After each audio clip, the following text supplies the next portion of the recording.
Our next guest is an experienced speaker, workshop leader, and consultant. Her specialty is giving parents advice about raising kids in today's digital age. Dr. Devorah Heitner is the founder and director of Raising Digital Natives, a resource for parents and schools. And Dr. Heitner is also raising her own digital native too. You've got a 5.5-year-old. That's right.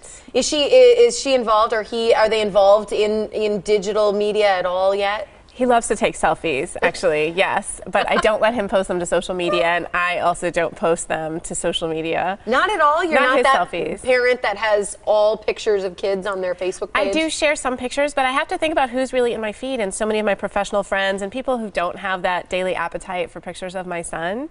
So the only people who do have the daily appetite are my parents and my husband's parents, and so they get the emails, you know, at least once a week with a picture. I just gotta say, yes, I just got to say thank you, because I think that a lot of people assume that people have a daily appetite for what they had for breakfast and the latest book that they read and something they saw at the store that struck them as being odd. But it is good to keep in mind who your audience is, who's on your feed, right? Because if it's only your parents and your relatives, they probably love a picture every 5 minutes of your son. Right? Let's talk about kids on social media, because my kids, it seems like every day there's a new social media. Because once I was on Facebook, they were on Instagram. Now I'm on Instagram, they're moving to other things. They like to be a little bit ahead of us. They don't like to hang out where we hang out. Yeah. And they like the more ephemeral ones because their identity is more in flux. So we like to look at our 2014 Facebook wall because we're still hanging out with the same people, wearing the same clothes, listening to the same music. We've probably been doing it even longer than 2014, right? But our kids are in flux, and so Instagram is so in the moment. It's more attractive for many of them than Facebook, which kind of fixes your identity a little bit more. This is a beautiful lo-fi Instagram photo that we just showed. Yes. Beautiful, but you know, one of the things you point out is that you need to talk to your children. If they're over 9 years old, you need to ask their permission before posting a picture of them. Do you believe that? I do, and it's great training wheels. By asking for permission, you're modeling that we ask before we share, that we think before we share, that we respect the person whose photograph we've taken enough to ask their permission. And that's especially important when their peers start taking their pictures. So it's great to start doing this even before they're on social media, so they feel practiced and confident, so they can say no. If a friend takes their picture and they're drooling on the school bus asleep on the way to the trip, they can say, you know what, don't share that. Or even, I'm going to take your phone and erase that. Don't take my picture anymore. Right? And we need to teach them. Respecting other people, I think, is key. Because my kids, my oldest especially, when I'm disciplining my kids, I'm using that word instead of yelling at my kids, because I never yell at my kids. But she'll take pictures of you? She'll videotape it.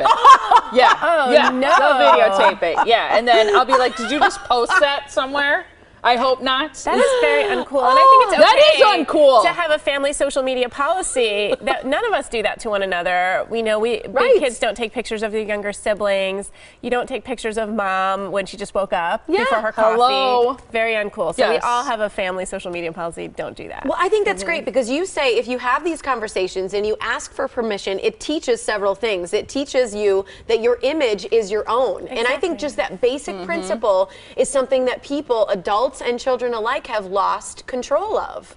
Exactly, and that's one of the reasons we may not want to share birthday party pictures too. It can make people feel left out, and it may be that our friends' children, you know, we should ask the parents or the children, depending on their age themselves, of, you know, should we be sharing these pictures?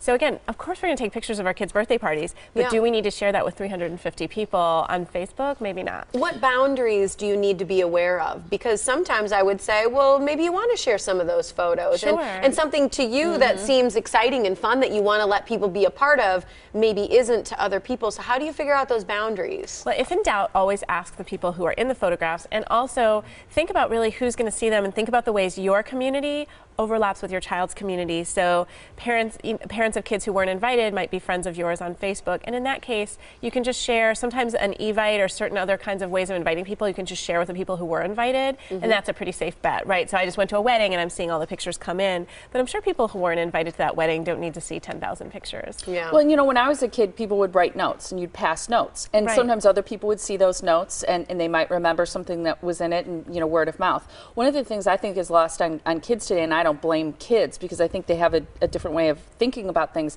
is the permanence of some of these pictures and posts, because they can potentially live forever, because once they're out there, they're out there. And that's a scary thing, I think. And that's important as parents for us to be teaching our kids. Absolutely. We need to have a lot of empathy for kids growing up in this age. Most of us would not have liked so many pictures in middle school. I'm glad there's just one or two safely in my parents' attic.